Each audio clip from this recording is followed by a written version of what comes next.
Jake Fischer, a guest we had on during a lot of the conference realignment, Pac-12, Arizona, and others moving into the Big 12. And he joins us, former Arizona linebacker, with us on 365 Sports. Jake, has been a tumultuous, I think is a pretty good word, with a lot going on with Fish leaving. Now Hickey, the AD, is out. How would you describe what it's like as an alum, a former player, with a lot of the turmoil, but where they are now with Brennan as the head coach, too? Hey, guys. Well, thank you for having me. Just first, I want to make sure you can hear me. We got a lot of clouds in the sky over here, which is kind of not normal for Arizona, but I want to make sure you guys can hear me. Yeah, we got you. We got you. Awesome. Yeah, it's been a weird 7 days, man. I mean, first, Jed leaves, and it kind of leaves a void. Dave Hickey does a good job, turns around, and I think makes a great hire, and then all of a sudden, a couple of days later, he's gone. So it's been a tumultuous 7 days, to say the least. And, you got players jumping in the portal, jumping out, some of them going to wash.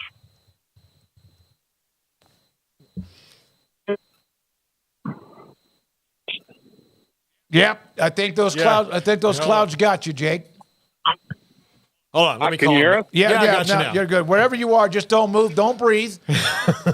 But we lost you there for a second. Okay, yeah, you were talking about how people going to Washington, et cetera.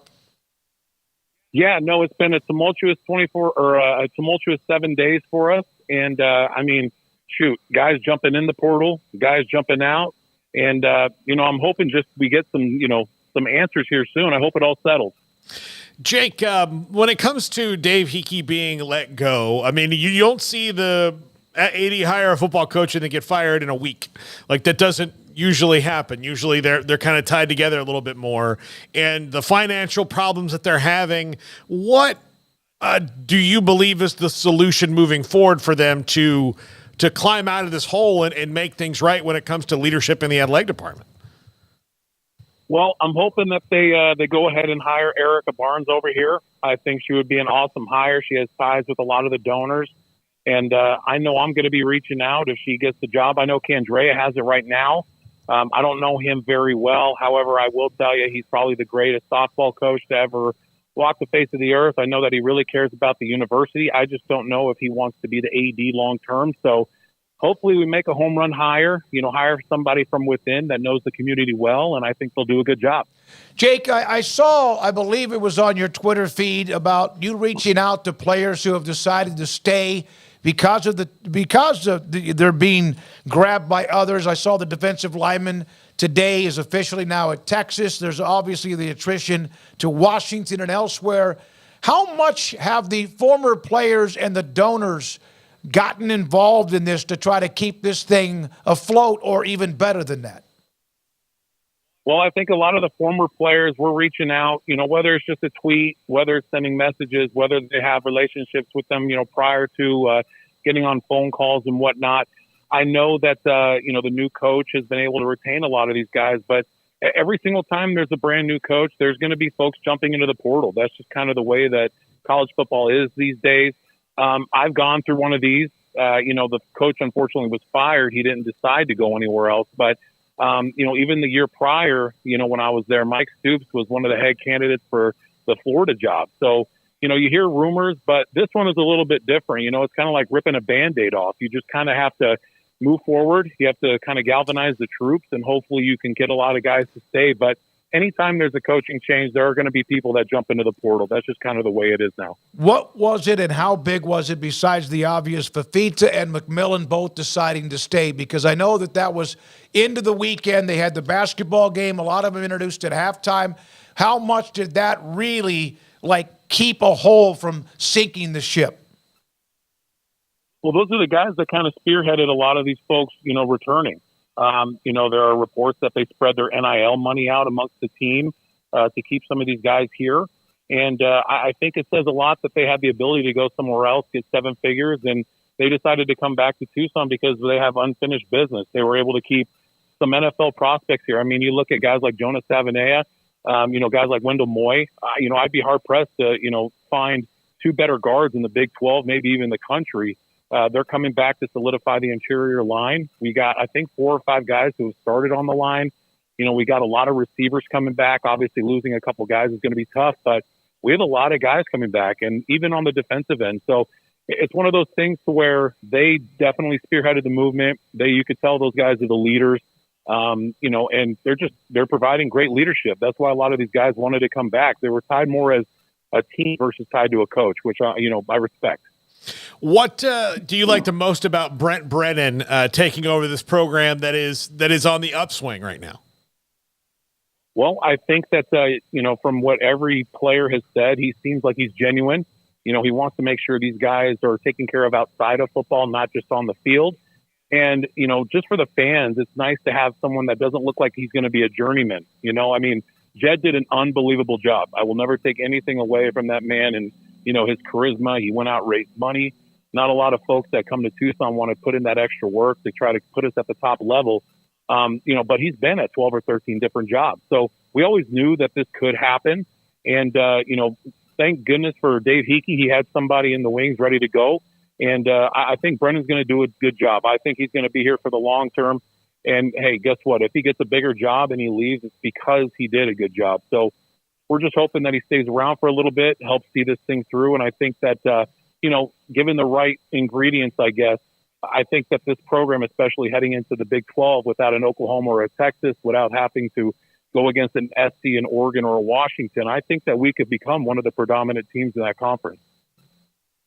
Jake Fischer with us on 365 Sports. Arizona in flux, but also patching up some of the holes.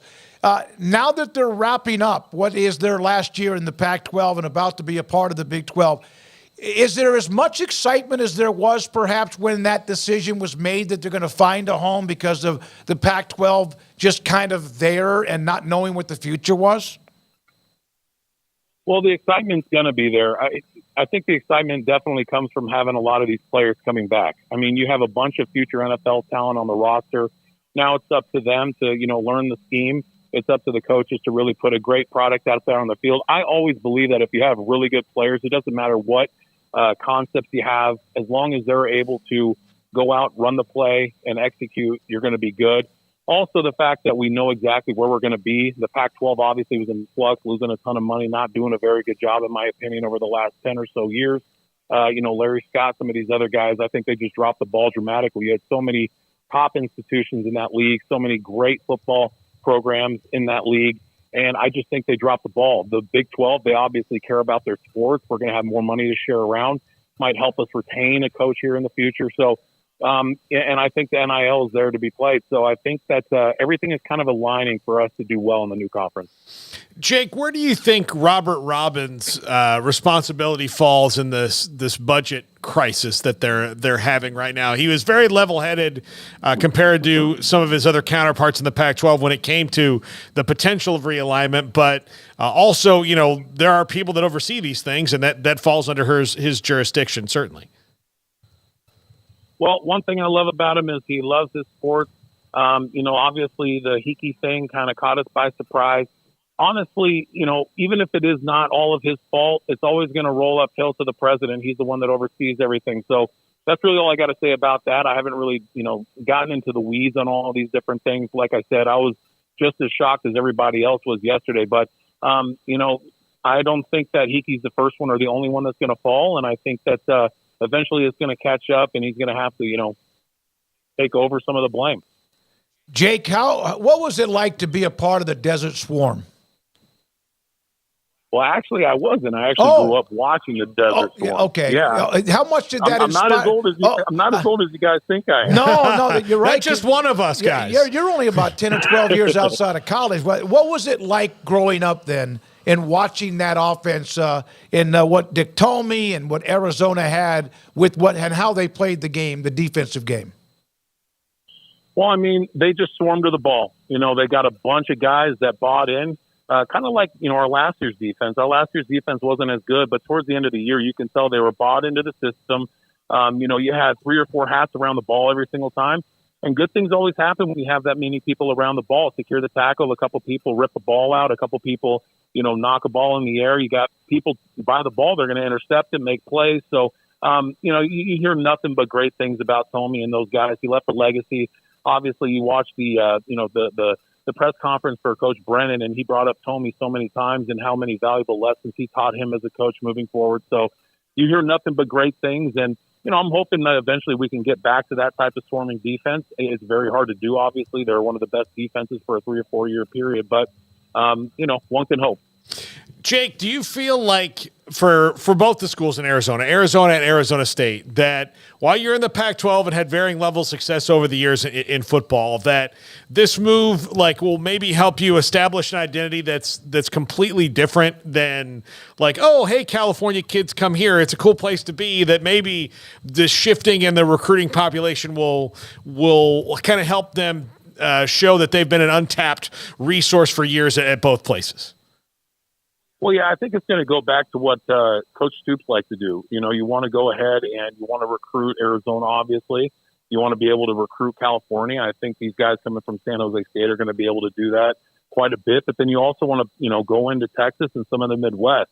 There's a thing that I always found whenever we play a team like an Oklahoma State. They had, these big linemen. They had heavy hands. You couldn't get their hands off you if they got to you. So you had to throw out defenses there so you can scrape over and get to the running back before they got your hands on them. And most of the time you get a lot of your athletes from California. Obviously Texas has a ton of athletes, but the linemen that I used to play against, most of the better ones were from the Midwest. So, you're able to get some big guys from the Midwest as long as you're able to establish yourself in Texas. And, places like Kansas and Oklahoma and, Nebraska, obviously my whole family's from Nebraska, so I know about that. But these places in the Midwest, they're starting to get more populated. You're starting to see a lot more talent come out of there. So if you're able to take advantage of all of that, you're going to be fine. Appreciate what you're doing for your alma mater. Also, the time you spent with us a couple of different times. Jake, thank you very much. And hopefully, when everything is put together and if Arizona plays here or vice versa, we get a chance to meet you down the road.